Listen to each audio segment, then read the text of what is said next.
Hello guys! Hello! This is for air signs.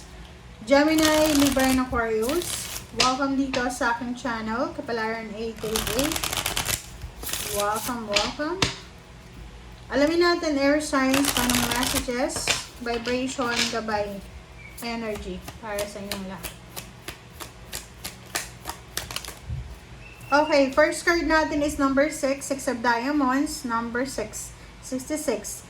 Okay, this is Lion. Okay, this is fire sign energy. So, air signs, kumapit ka.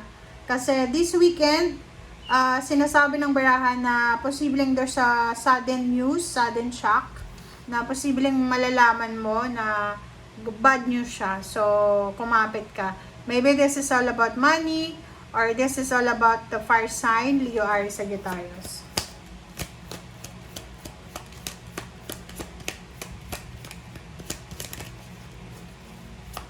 Okay, ano pa ba? Okay, number 41.5. Oh. Talagang sinasabi ng baraha sa'yo dito na possible na isa sa mga problema or posible na isa sa mga balita na matatanggap mo is yung bad news ay tungkol sa health. Pwedeng may kakilala ka, kapamilya, na siya ay may sakit or nakaka-shock, parang gano'n. Like for example, healthy yung taong yon, tapos sa weekend na to, mababalitaan mo nagkasakit na hospital or kano pa man. Alright, so ano pa ba?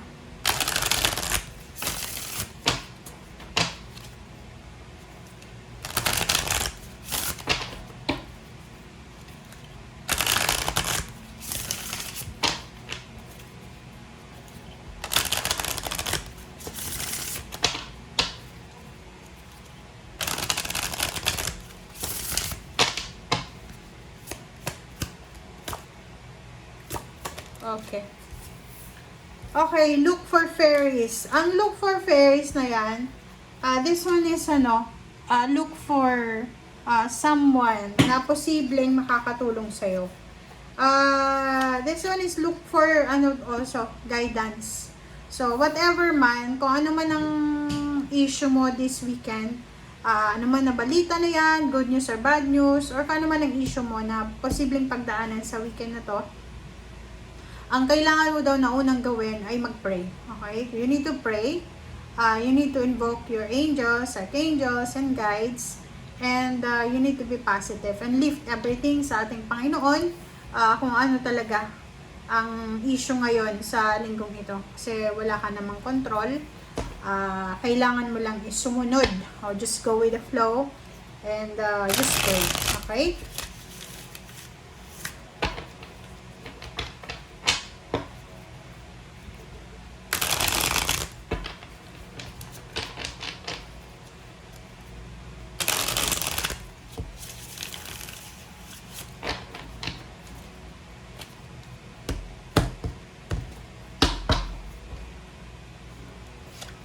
Okay, Page of Cups,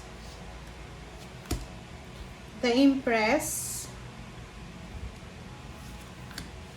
Five of Cups, and Ace of Wands. So, nakikita ko sure dito, air signs, Gemini, Libra, and Aquarius na ano man ang situation mo sa relationship, maybe you're married, you're in a relationship, may boyfriend, girlfriend, may ka-live-in, may ka-MU ka, sinasabi ng barase dito na huwag kang masyadong attach sa kanya. Kasi yung future mo ay sinasabi na yung iba, hindi talaga siya yung makakatuluyan mo. Okay? Sinasabi ng barasa yon na siguro ngayon, sobrang in love ka, pero hindi mo sure na few years from now, posibleng magbago yung nararamdaman mo or nararamdaman niya. Okay? So, habang maaga pa daw, wag ka na munang especially yung iba sa inyo dyan, kung bata pa kayo, wag muna kayo magpakasal. Okay? Wag munang magpakasal. getting to know each other muna para malaman mo kung ano ba talagang ugali niya. Okay? And 5 of Cups para daw hindi ka magsisi sa bandang huli. Huwag masyadong excited, especially sa love life ha. Sa love life kasi maraming naluloko kasi masyado tayong excited, masyado tayong nagmamadali. So, sinasabi ng Bira sa'yo na sa love life, huwag kang masyadong focus sa emotion mo kasi pwede kang kumbaga lituhin ng emotion mo. Okay? Emperor. So, sinasabi ng Bira sa'yo dito na kailangan ng balanse sa emotion mo.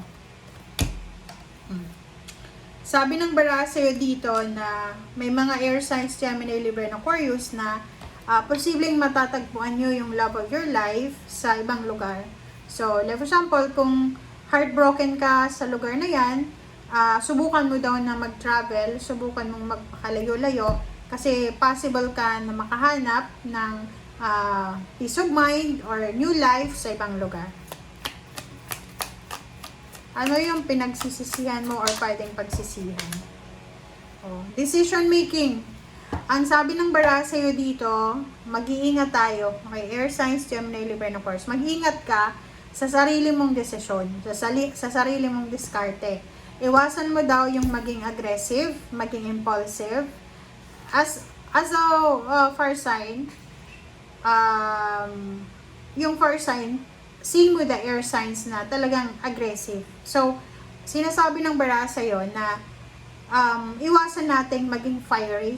Okay? Since you're air signs, iwasan mong maging fiery, iwasan mo yung pagiging aggressive, iwasan mo yung sobra-sobrang pagmamadali. Kasi doon ka masisira talaga.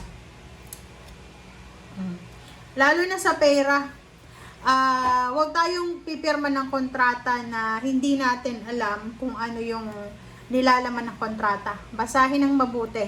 King of Cups and Ace of Pentacles and Eight of Pentacles. Sinasabi ng Bira sa'yo dito, relationship man, kasal, contract signing, new jobs, new career, relocation, or kung ano man na plano mong gawin. Make sure na pag-isipan natin ng mabuti. Hindi yung padalos-dalos ha. Kasi yun na nga, tingnan mo dito, sabi ng Bira sa'yo, pwede kang magsisi sa mga decision mo na hindi mo pinag-iisipan ng mabuti. Pwede kang magsisi sa mga bagay na ginawa mo sa past na hindi mo pinag-isipan. So, mag-research, maghanap tayo ng tamang information, and iwasan mo din, yun nga sabi ko sa'yo kanina, hindi ka naman fire sign, air signs ka, so kailangan, dahan-dahan lang, smoothly, 'di ba? Ano bang tawag doon? Slowly but surely. Yung dahan-dahan lang, pero sigurado. Okay? Thank you guys. Bye!